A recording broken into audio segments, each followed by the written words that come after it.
कोल्हापुर नाम के गांव में दिनेश नाम का एक फौजी रहता था। दिनेश अपनी बीवी और अपनी बेटी के साथ रहता था। उनकी बेटी का नाम आरजू था। दिनेश आरजू से बहुत प्यार करता था और करे भी क्यों ना, आरजू शादी के कई सालों बाद जो हुई थी। दिनेश जब भी छुट्टी लेकर घर आता तो आरजू के लिए ढेर सारे खिलौने लाता। छुट्टियों के दिनों में उसे स्कूल छोड़ने जाता और पूरे पूरे दिन उसके साथ खेलता। आरजू भी अपने पापा से बहुत प्यार करती थी। दिनेश के गांव में उसकी 2 बीघा जमीन थी, जो जमीन गांव के मेन रोड पर थी। दिनेश के पास इतने पैसे नहीं थे कि वो उस जमीन पर कुछ बनवाकर उसका उपभोग कर सके, इसलिए वो जमीन सालों से खाली पड़ी थी। दिनेश की जमीन पर सेठ धनपत राय ने नजरें गड़ा रखी थी। बीच बीच में धनपत राय दिनेश की जमीन पर अपना हक जमाता, लेकिन वो जमीन दिनेश के पिता ने बड़ी मेहनत से कमाई थी, इसलिए दिनेश किसी भी कीमत पर वो जमीन नहीं छोड़ना चाहता था। धनपत राय ने कई बार दिनेश को जमीन बेचने के लिए कहा, लेकिन दिनेश ने हर बार मना कर दिया। दिनेश की छुट्टियां खत्म होने को थी। दिनेश ने आरजू को अपने पास बुलाया और कहा, बेटा, कल पापा बहुत बड़े मेले में जाएंगे और तुम्हारे लिए ढेर सारे खिलौने लेकर आएंगे। तुम मम्मा को परेशान मत करना। पापा, आप झूठ बोल रहे हो ना? आप मुझे छोड़कर ड्यूटी पर जा रहे हो? नहीं नहीं, तुमसे किसने कहा? मैं तुम्हारे लिए बड़ी सी गुड़िया लेने जा रहा हूँ। बस कीजिए, अब मैं पूरे 6 साल की हो गई हूँ।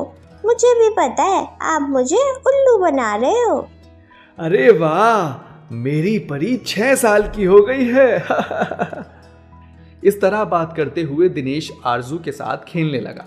अगले दिन दिनेश ने अपना बैग पैक किया और अपनी ड्यूटी के लिए रवाना हो गया। दिनेश के ना होने पर आरजू का ख्याल उसकी मां को ही रखना पड़ता था। दिनेश हर दिन अपनी पत्नी और अपनी बेटी से फोन पर बात किया करता। एक रोज दिनेश अपनी नौकरी के दौरान पहरा दे रहा था, तभी कैंप के अंदर से आवाज आई, सूबेदार दिनेश सिंह, आपके लिए फोन है। फोन किसी और का नहीं बल्कि उसकी बीवी का था। दिनेश ने जाकर फोन उठाया। उसकी बीवी ने रोते हुए कहा, सुनिए जी, आरजू को कुछ गुंडों ने किडनैप कर लिया है। आज स्कूल से जल्दी छुट्टी हो गई थी तो वो अकेले ही घर आने लगी। 3-4 घंटे बाद किसी का फोन आया और उन्होंने कहा, अगर अपनी बेटी की सलामती चाहते हो तो 10 लाख रुपए तैयार रखो। दिनेश को जब ये बात पता चली तो उसके होश उड़ गए। दिनेश ने खुद को संभालते हुए अपनी बीवी से कहा, सबसे पहले तुम थाने जाकर FIR दर्ज करवाओ। मैं अभी घर के लिए निकल रहा हूँ, शायद रात तक आ जाऊंगा। दिनेश ने अपने सीनियर से तत्कालीन छुट्टी मांगी और फौरन अपने गांव को लौट आया। जब वो घर पहुंचा तो उसने देखा कि उसकी बीवी बुरी तरह रो रही है। दिनेश फौरन अपनी बीवी के साथ पुलिस स्टेशन गया। दिनेश ने पुलिस से आरजू के बारे में पूछा तो पुलिस ने बताया कि पुलिस उसकी बेटी को खोजने में लगी हुई है। दिनेश ने पुलिस वालों की बात सुनी तो उसे लगा अब सब जल्दी से ठीक हो जाएगा, लेकिन एक दिन बीत गया, कुछ ना हुआ। अगले दिन दिनेश को एक फोन आया।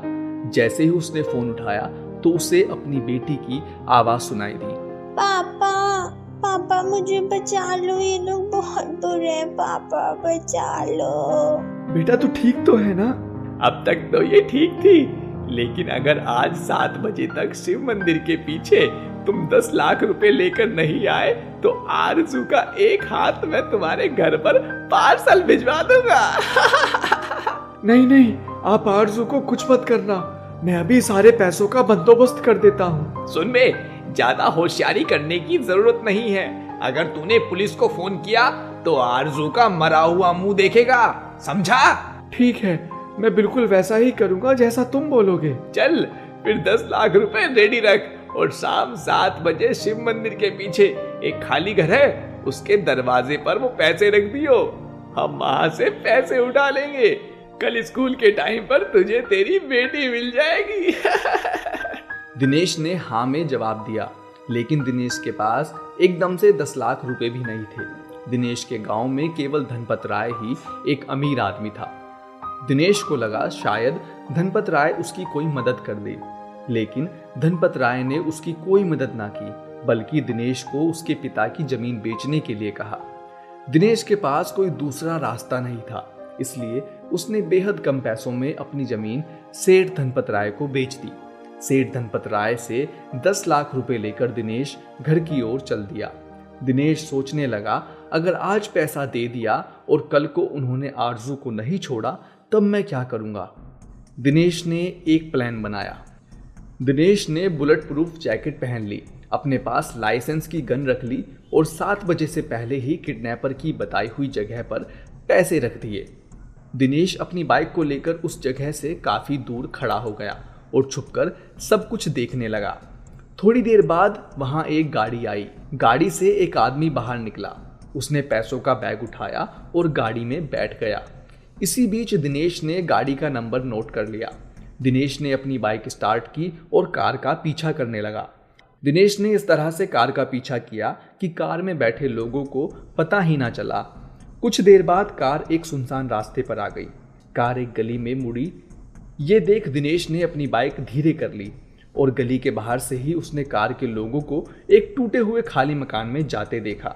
दिनेश अपनी बाइक लेकर घर के पिछले हिस्से में पहुंच गया। दिनेश ने रस्सी का फंदा बनाया और रस्सी डालकर छत पर जा पहुंचा। घर के निचले हिस्से में आरजू कैद थी। वो वहां पिछले 2 दिन से कैद थी।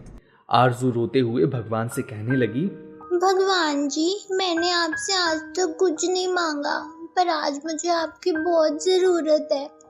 प्लीज मेरे पापा को यहाँ भेज दो ताकि वो आके मुझे बचा ले। दूसरी ओर दिनेश घर की छत पर जा चुका था। उसने छत के जाल से देखा कि कुछ लोग पैसे लेकर हंस रहे हैं। दिनेश जीने के गेट के पास छिप गया और उसने एक पत्थर जीने से नीचे की ओर फेंका। जैसे ही पत्थर गिरने की आवाज आई तो एक किडनैपर बोला, अरे ऊपर जाकर तो देख, ये कैसी आवाज आ रही है। भाई मुझे लगता है कोई बिल्ली बिल्ली होगी। अबे जितना बोला है उतना कर, यहाँ खड़ा होकर ज्ञान मत बांट। दूसरा किडनैपर ऊपर की तरफ जाने लगा। जैसे ही उसने जीने का गेट पार किया, पीछे छिपे हुए दिनेश ने उसे क्लोरोफॉर्म सुंघाकर बेहोश कर दिया। दिनेश ने अपनी पिस्तौल तैयार की और जीने से नीचे की ओर आकर खड़ा हो गया। जब काफी देर तक दूसरा किडनैपर नहीं आया तो पहले किडनैपर ने तीसरे किडनैपर को ऊपर भेजा। दिनेश ने तीसरे किडनैपर के सर पर जोर से पिस्तौल से वार किया और उसे बेहोश कर दिया। अब उस घर में 2-3 लोग बचे थे, जिसमें एक किडनैपर था, एक हेल्पर और एक 16-17 साल का लड़का। दिनेश सीढ़ियों के रास्ते से नीचे उतरा और उसने बिना सोचे समझे तीनों किडनैपर्स पर हमला शुरू कर दिया। इस दौरान उसने 2 किडनैपर को बुरी तरह पीटा, जिससे वे बेहोश हो गए। ये देखकर 17 साल का लड़का बहुत डर गया और उस कमरे से भाग गया। दिनेश उस लड़के को मारने के लिए उसकी ओर भागा तो उसने देखा वो लड़का उसकी बेटी आरजू की गर्दन पर चाकू रखकर खड़ा है। दिनेश ने गौर से उस लड़के को देखा तो वो हैरान रह गया, क्योंकि वो लड़का कोई और नहीं बल्कि सेठ धनपत राय का बेटा था। दिनेश समझ चुका था कि उसे ये काम उसके पिता ने करने के लिए कहा होगा, क्योंकि धनपत राय उसकी जमीन हड़पना चाहता था। दिनेश को किडनैपर के चेहरे पर मौत का डर दिख रहा था। उसने बंदूक नीचे रख दी और दोनों हाथ ऊपर कर लिए। दिनेश ने उस लड़के से कहा, ए बच्चे, मैं तुम्हें कुछ नहीं कहूंगा। आरजू को छोड़ दो और यहाँ से भाग जाओ। नहीं नहीं, मैंने इसे छोड़ा तो तुम मुझे मार दोगे। मैं वादा करता हूँ तुम्हारा नाम नहीं आएगा, ना मैं तुम्हें कुछ कहूंगा। तुम्हारी अभी पढ़ाई की उम्र है, तुम इन सब चीजों से बाहर निकलो। तुम्हें यहाँ से भाग जाना चाहिए। मैं किसी को कुछ नहीं बताऊंगा। ये सुनकर वो लड़का खिड़की से कूदकर भाग गया। दिनेश ने अपनी बेटी को गले से लगाया और रोने लगा। दिनेश ने पुलिस को फोन किया और सारी बात बताई। पुलिस ने उन सभी किडनैपर्स और धनपत राय को जेल में बंद कर दिया।